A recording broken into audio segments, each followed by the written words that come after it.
तो मध्य प्रदेश में निकाय चुनाव को लेकर सरकार ने एक बड़ा बदलाव किया है। इस बदलाव के तहत अब महापौर, नगर पालिका और नगर परिषदों के अध्यक्ष का चुनाव पहले की तरह सीधे जनता करेगी।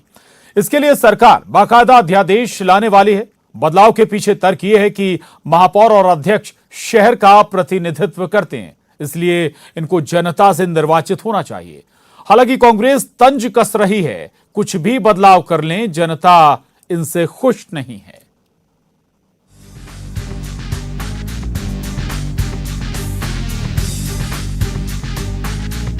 मध्य प्रदेश में नगरीय निकाय और पंचायत चुनाव की तैयारियां शुरू हो गई हैं। कभी भी निर्वाचन आयोग निकाय की अधिसूचना जारी कर सकता है। इस बीच शिवराज सरकार ने कमलनाथ सरकार के समय लिए गए एक और फैसले को बदलने की तैयारी कर ली है, जिसकी जानकारी खुद प्रदेश के नगरीय प्रशासन मंत्री भूपेंद्र सिंह ने दी है। फैसले के मुताबिक महापौर, नगर पालिका और नगर परिषदों के अध्यक्ष अब जनता चुनेगी। देखिए, महापौर पूरे शहर का प्रतिनिधित्व करता है, या जो नगर पालिका का अध्यक्ष, नगर पंचायत का अध्यक्ष होता है, वो पूरा शहर का प्रतिनिधित्व करता है और इसलिए जनता से निर्वाचित होना चाहिए। इसमें जोड़ तोड़, खरीद फरोख्त की गुंजाइश नहीं होती है और जनता से निर्वाचन होता है तो वो निष्पक्षता के साथ जनता को अपना महापौर अध्यक्ष चुनने का अवसर मिलता है। दरअसल कमलनाथ सरकार ने सत्ता में आते ही नगर निगम के महापौर, नगर पालिका और नगर परिषदों के अध्यक्ष का चुनाव जनता की बजाय चुने हुए पार्षदों से करने का फैसला लिया था। हालांकि कोविड की वजह से चुनाव नहीं हो सके। इस बीच कमलनाथ की सरकार गिरने के बाद बीजेपी की सरकार आ गई। अब शिवराज सरकार इस फैसले को बदलने जा रही है, जहां महापौर, नगर पालिका और नगर परिषदों के अध्यक्ष का चुनाव पहले की ही तरह सीधे जनता करेगी। निगम, नगर पालिका, नगर पंचायत है, उसी आधार पर चुनाव होंगे। बदलाव करेंगे, ऑर्डिनेंस लेके आएंगे। इसको आयोग को हम लोगों ने सूचित कर दिया। नगरीय प्रशासन मंत्री भूपेंद्र सिंह का कहना है कि इसके लिए हम अध्यादेश लाएंगे। तर्क ये है कि महापौर और अध्यक्ष शहर का प्रतिनिधित्व करते हैं, इसलिए इनको जनता से निर्वाचित होना चाहिए। इससे खरीद फरोख्त पर भी रोक लगेगी। सरकार के इस फैसले पर कांग्रेस को ऐतराज होना लाजमी है और हुआ भी ऐसा ही। कितने भी भारतीय जनता पार्टी ठटकरम करे, पहले वो सीधे चुनाव कराना चाहते थे, फिर बाद में उन्होंने कमलनाथ जी का फार्मूला स्वीकार करके जो है अध्यादेश निकाल दिया कि इसके बाद जो है इनडायरेक्ट चुनाव कराएंगे। अब फिर से वो डायरेक्ट चुनाव कराने की बात कर रहे हैं। वो जैसे भी चुनाव कराना चाहें, उनकी दुकान बंद होना तय है। मध्य प्रदेश की जनता को जिस तरह से सताया जा रहा है, जिस तरह से अनाचार की व्यवस्था, लोग आजीविका का साधन लोगों के खत्म हो गए। लोगों के पास भोजन की व्यवस्था नहीं है, लोग जो है खाने पीने से मोहताज हो रहे हैं। ऐसी अवस्था में जब जिनके पास घर चलाने की स्थिति नहीं छोड़ी इस सरकार ने 16 साल 17 साल बाद, वो क्या चुनाव जीतेगी। इधर निकाय चुनाव में ओबीसी आरक्षण को लेकर सरकार ने सुप्रीम कोर्ट में संशोधन अर्जी दाखिल की है, तो दूसरी तरफ निकाय चुनाव को लेकर नया अध्यादेश आने वाला है। मतलब सरकार किसी भी कीमत पर निकाय और पंचायत चुनाव में पिछड़ना नहीं चाहती है, इसलिए हर तरफ से घेराबंदी शुरू कर दी है। Bureau report, news 18, Madhya Pradesh, Chhattisgarh. हमारे साथ इस पर चर्चा करने के लिए दो खास मेहमान इस वक्त स्टूडियो में मौजूद हैं। कांग्रेस प्रवक्ता भूपेंद्र गुप्ता जी हमारे साथ हैं, स्वागत है आपका भूपेंद्र जी। और साथ ही हितेश वाजपेयी जी हमारे साथ हैं, प्रवक्ता बीजेपी, आपका भी बहुत बहुत स्वागत है इस चर्चा में। तो आज मसला वाकई बड़ा है और मसला निकाय और पंचायत चुनाव से जुड़ा हुआ है। निगम अध्यक्ष और महापौर, अब एक बार फिर से आपको बता दें कि जनता से ही चुनाव कराने की तैयारी सरकार की है, यानी कि इसके मद्देनजर सरकार अध्यादेश ला रही है। पिछली सरकार यानी कि कमलनाथ सरकार में इसमें तब्दीली की गई थी, महापौर के जरिए अध्यक्ष और महापौर का चुनाव होता था। लेकिन इससे पहले अगर हम थोड़ा और बैक में जाएं तो शिवराज सरकार में यही प्रणाली जो आज एक बार फिर लागू होने जा रही है, उसी प्रणाली पर चुनाव कराए जाते थे। चर्चा आगे बढ़ाएंगे। हितेश जी, आपके साथ ही चर्चा को आगे बढ़ाते हैं। पहली बात तो रिव्यू पिटीशन से आप लोगों को हम ये मानकर चलें कि कोई बहुत आशा है नहीं, इसलिए ये तेजी नजर आ रही, अध्यादेश आप लेकर आ रहे हैं। देखिए, पहली चीज तो ये बहुत अच्छा हुआ कि दोनों दलों ने ये तय किया है कि हम ओबीसी वर्ग के हितों को हतोत्साहित नहीं होने देंगे और हम जितना आरक्षण है, भारतीय जनता पार्टी ने तो तय किया हम उससे ज़्यादा जाकर टिकट देंगे। कांग्रेस क्या करती है हमें नहीं मालूम। तो ये हम लोगों ने तय करा है। तो इसीलिए हम रिव्यू पिटीशन, मॉडिफिकेशन, इसके जो असर है उसको व्यावहारिक रूप से नहीं आने देंगे यदि वो एंटरटेन नहीं भी होता है तो।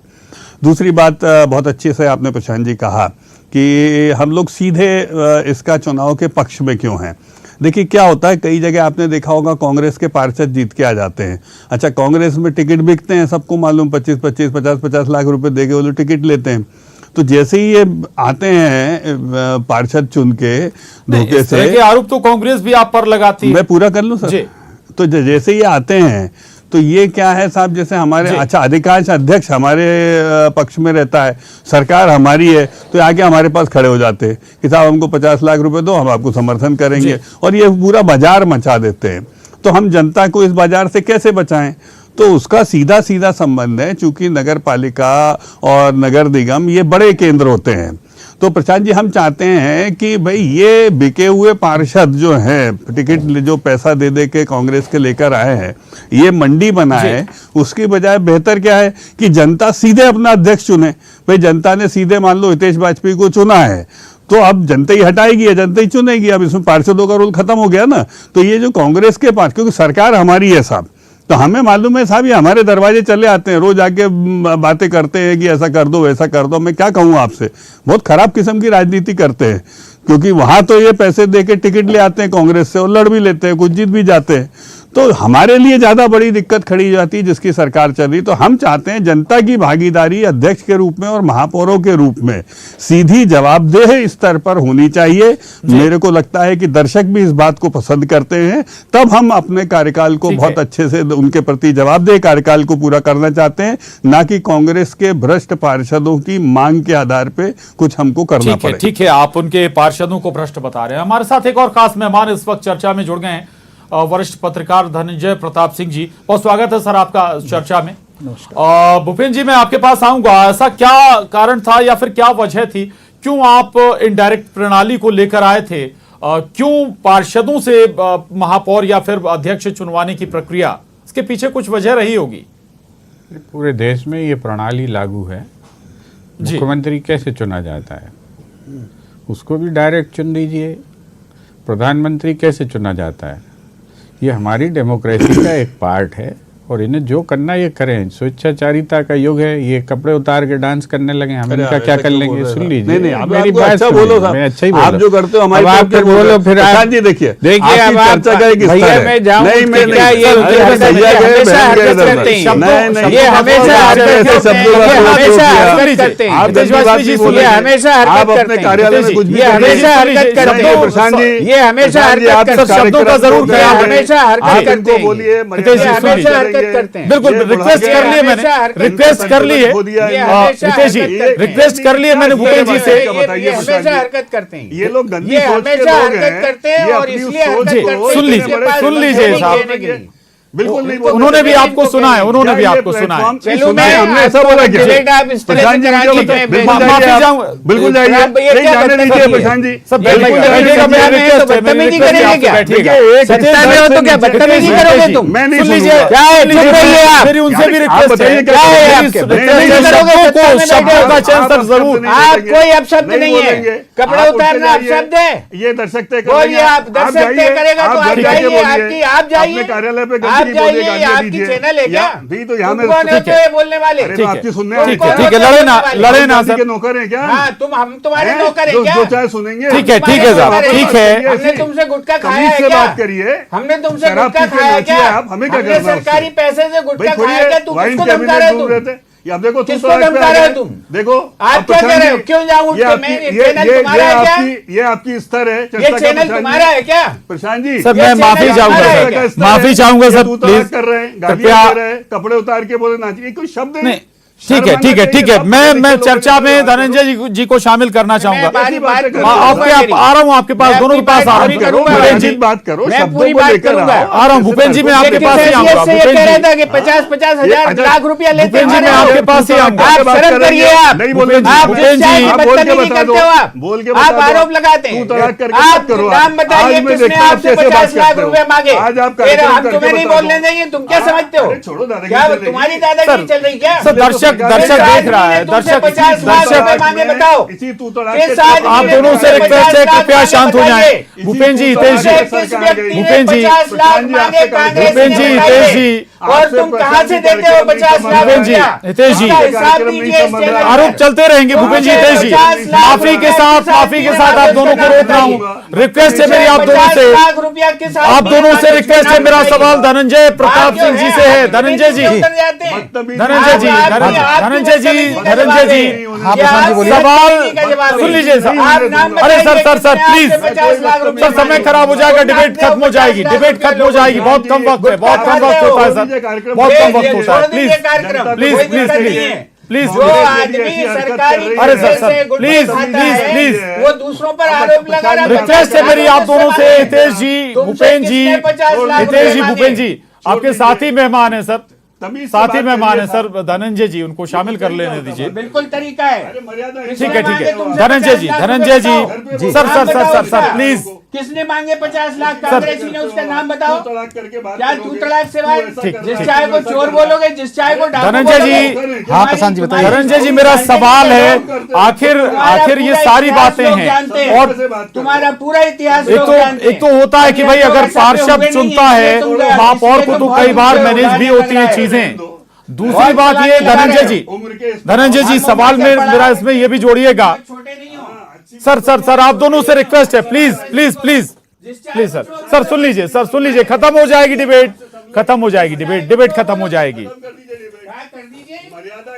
अरे सर रिक्वेस्ट है, नहीं जो घटिया लोग खुद चोर हैं, धनंजय सर, चोर बोलते हैं। ये इस तरह धनंजय सर, 50 लाख रुपए नाम बताओ। अगर इनडायरेक्ट महापौर चुना जाता है, अध्यक्ष चुना जाता है, तो उस पर बहुत सारे प्रभाव होते हैं। कई बार पार्षदों का दबाव होता है, कई बार स्थानीय लीडरशिप का दबाव होता है, एक ये पहलू भी है। और अगर डायरेक्ट महापौर या अध्यक्ष चुनकर आता है तो क्या स्पेस बढ़ जाता है, ताकत बढ़ जाती है उस व्यक्ति की, ताकि खुलकर काम कर सके। तमाम पहलुओं को समझाइएगा धनंजय जी। देखिए प्रशांत जी, आपने जो दो सवाल किए उसमें दोनों महत्वपूर्ण है। पहला सवाल तो यह है कि जो भी मेयर हो, महापौर हो किसी नगर पालिका निगम का या नगर पालिका का अध्यक्ष हो, अगर जनता उसको सीधे चुनेगी तो निश्चित तौर पे पावरफुल रहेगा जी। देखिए, सांसद विधायक जी जिस तरीके से चुने जाते हैं, वहीं अगर उतना ही उसी स्टाइल में, उसी प्रत्यक्ष प्रणाली में नगर निगम का मेयर चुना जाता है तो पावरफुल होता है। अप्रत्यक्ष प्रणाली से अगर पार्षद मेयर चुनते हैं तो उसके कई बार नुकसान का सामना करना पड़ता है। कैसे? दो दल बड़े हैं, भाजपा और कांग्रेस, लेकिन तय कौन करता है? जो छोटे छोटे दल के पार्षद हैं या निर्दलीय पार्षद हैं, उनका जो गुणा भाग होता है उससे ऊपर नीचे चलता रहता है। पहले भी जब अप्रत्यक्ष प्रणाली से मेयर के चुनाव होते रहते थे तो कोई मेयर 5 साल का कार्यकाल पूरा कर ले तो बड़ी भारी उपलब्धि मानी जाती थी। इसीलिए दूसरी चीज क्या है, जिस तरीके से हमारे दोनों भाई कांग्रेस भाजपा के लड़ रहे हैं, तो इनको विचार करना चाहिए। अगर प्रत्यक्ष प्रणाली में भाई जिसकी पार्टी जीतेगी मान के चलना चाहिए, जनता का समर्थन उसके साथ है, उस प्रणाली के साथ है। इतना विवाद करने की कोई बहुत ज्यादा जरूरत है नहीं। ठीक है। हितेश जी, एक आरोप ये भी लगता है बीजेपी पर कि आपका मकसद होता है, मैं आ रहा हूँ सर, आप ही के पास आ रहा हूँ, बस सर आ रहा हूँ भूपेन जी, भूपेन जी आ रहा हूँ। इसको करने लगे बोला कि ये 50 लाख रुपए इनसे रोज मांगते हैं, मैं आ रहा हूँ आपके पास। उनका ये नाम बताइए। आप बोल रहे हैं, मैं इसको नहीं बोलने उसका दूंगा। नाम बताइए आप। सर आप जिस चाय को चोर बोलोगे, डाकू बोलोगे, तुम्हारी क्या हिम्मत है? बताओ आप। नहीं तो आप कौन आदमी ने मांगे 50 लाख? बताओ, इसका जवाब दो तुम। अच्छा, तू तड़ाक क्यों इसका करते हो? जवाब दीजिए आप। सर तू तड़ाक तुम्हारी भाषा से कर रहे हैं। ये देखो, फिर ठीक, बोल जवाब रहे ले हैं। लीजिए। भाषा से कर ये रहे हैं। प्रशांत जी फिर देख लो, आप बिल्कुल बोल रहे हैं। चरित्र देखिए चरित्र है तुम्हारा। ये क्या जिस करेंगे चाय पर जाके जो चाय जनता के आरोप बीच? लगाते हो। सर बहुत थोड़ा सा वक्त बचा है, बहुत थोड़ा सा वक्त बचा है, खत्म हो जाएगी डिबेट। मैं फिर रिक्वेस्ट कर रहा हूँ, ठीक मैंने है। तो अपनी बात में किसी के नहीं, आगे से मैं ये कहूंगा, हितेश जी आप दोनों से रिक्वेस्ट है, भूपेन जी भी, अगर कोई आरोप लगाए तो कोशिश करें कि उससे जुड़ा कुछ तथ्य हो तो बेहतर होगा। ठीक है, ठीक है, ठीक है, ठीक है। बताओ जरा इसको। हितेश जी, एक आरोप बीजेपी पर यह लगता है कि जब आप डायरेक्ट प्रणाली से चुनाव कराना चाहते हैं, मकसद ये होता है कि शहर की सरकार पर आप लोग कब्जा रखें। मैं आ रहा हूं सर, भूपेन जी आपके पास आ रहा हूं, थोड़ा सा सब्र रखिए, मैं आपके पास आ रहा हूं। मैं इसका जवाब दूंगा, मुझे आ मेरी रहा हूं। बात करने आपका दीजिए। जवाब लूंगा मैं जी। नहीं लूंगा नहीं, आप जो है मेरा मौका क्यों छीन रहे हैं? अरे साहब बिल्कुल नहीं छीन रहा हूं, बिल्कुल नहीं छीन रहा हूं। आप क्या इन्हें भाई आपने गालियां नहीं दी होती, नहीं, आप बात हो गए होते। बिल्कुल नहीं छीन रहा हूं। आपकी डिबेट में कहा कि इनसे रोज 50-50 लाख रुपया मांगने आते हैं पार्षद कांग्रेस के, उसका नाम बताएं ये किसने इनसे 50 लाख मांगे? ये बताना चाहिए। जिस चाहे को चोर कहेंगे, जिस चाहे को डाकू कहेंगे, डाका डाल रहे सरकारों में बैठ के। चलिए आपकी ये हिम्मत जी की बात का जवाब दीजिए, बताइए उसका जवाब दे दीजिए। कहने भाई अगर कुछ है तो फिर आप बताए ना क्या है, तथ्य कहाँ है। किसने आपसे 50 लाख मांगे? आप देख रहे हैं ये कांग्रेस है। बताइए इस किसने कांग्रेस 50 के लाख मांगे पार्षदों आपसे? से यदि बताइए, पब्लिक उसका को जवाब बचाना दीजिए। है आप जो तो है ये प्रत्यक्ष प्रणाली से होना कांग्रेस का चाहिए। आदमी सरकारी पैसे से और कुछ नहीं धनंजय खाता, साहब ये ध्यान रखना। आप देखो भूपेन किसी जी, बात कर रहे हैं। कांग्रेस का भूपेन जी मेरे पास 2 मिनट बचे, मात्र 2 मिनट बचे डिबेट के। 1 मिनट भूपेन जी आप बोल लीजिए, 1 मिनट बोल लीजिए, इसके बाद 1 मिनट हितेश जी का। भूपेन जी, कांग्रेस का आदमी भूपेन जी आपका वक्त शुरू हो चुका है, आपका वक्त शुरू हो चुका है। 1 मिनट अब आप उतर गई पटरी से, उतर गई। कैसे नाम लिया बताइए? आपकी पटरी से उतर गई है। नाम बताइए। हितेश जी सुन लीजिए, हितेश जी सुन लीजिए, इसके बाद मैं आऊंगा, बहुत थोड़ा सा बाकी। हितेश जी सुन लीजिए। 50 लाख मांगे आपसे। आप आप कांग्रेस को बदनाम करने के लिए आजाद नहीं छोड़े जा सकते। आप बताइए किसने मांगे 50 लाख? पहले तो किसने मांगे 50 लाख? उसका नाम बताओ, हिम्मत है तुम्हारे अंदर तो, तुम्हारे अंदर हिम्मत तो नाम बताओ उसका। फिर तुम किसने मांगे 50 लाख रुपए आपसे? बताओ आप उसका नाम। आप बताइए ना। अभी मैं कह रहा हूं उससे आगे बढ़िएगा जी, ये कैसी बात इससे भी है? आगे आप बढ़िए। बताइए नाम उसका। आपने पढ़े कैसे लिखे कहा? हितेश जी बता दीजिए ना, अगर कोई है तो बता दीजिए किसने मांगे। कैसे ठीक बात है, कर रहे हैं कि कांग्रेस ही भ्रष्ट है? आप ये सोचिए, आप बताइए उस नाम उस आदमी का जो रोज आपके पास आके 50 लाख मांगता है। आप नहीं मांगे, आपने कहा आप कि नहीं रोज मांगे, आप नहीं मांगे। मैं क्या सबूत बताऊं आपको? आप बताइए आप नहीं सबूत। मांगे, आप बताइए सबूत। आपने खुद मांगे। आप बताइए क्या? सबूत। लेकिन ये ठीक सब है। बात- आखिरी छोटा सा सवाल करूंगा मैं धनंजय प्रताप सिंह जी के से लूंगा। करेंगे। धनंजय जी, एक क्या चुनौती समझते हो? चुनाव आयोग के सामने भी तुम्हारे खड़ी हो गई। भाई चुनौती ये कि ईवीएम भी कम है और तैयारियां चुनाव आयोग की उस लिहाज से होंगी कि अप्रत्यक्ष अध्यक्ष और महापौर का चुनाव कराना अगर डायरेक्ट प्रणाली में होगा तो नए सिरे से तैयारी करनी होगी चुनाव आयोग को, निर्वाचन आयोग को। धनंजय जी, करते लोगों का शर्म आनी चाहिए आपको। चुनाव आयोग को बहुत ज्यादा कोई मशक्कत नहीं करना पड़ेगा, चाहे चुनाव प्रत्यक्ष प्रणाली से हो चाहे अप्रत्यक्ष प्रणाली से हो। नगरीय निकाय चुनाव की तैयारी के लिए राज्य निर्वाचन आयोग पूरी तरह से तैयार है। अगर प्रत्यक्ष चुनाव होगा तो भी एक बैलेट पेपर एक ईवीएम बढ़ जाएगा, उससे बहुत ज्यादा कोई फर्क पड़ना नहीं है। बहुत ज्यादा फर्क इससे पड़ने वाला नहीं है, प्रत्यक्ष प्रणाली से हो या फिर प्रत्यक्ष प्रणाली से। लेकिन सियासी घमासान लगातार चलता रहेगा, चूंकि आरोप प्रत्यारोपों का दौर इसलिए शुरू हो गया कि अब सर पर है निकाय चुनाव, इसलिए बहुत ज्यादा असहज होने की जरूरत नहीं है। बहुत शुक्रिया भूपेन जी, हितेश जी, धनंजय प्रताप सिंह जी, बहुत धन्यवाद इस चर्चा में शामिल होने के लिए। डिबेट में बस इतना ही।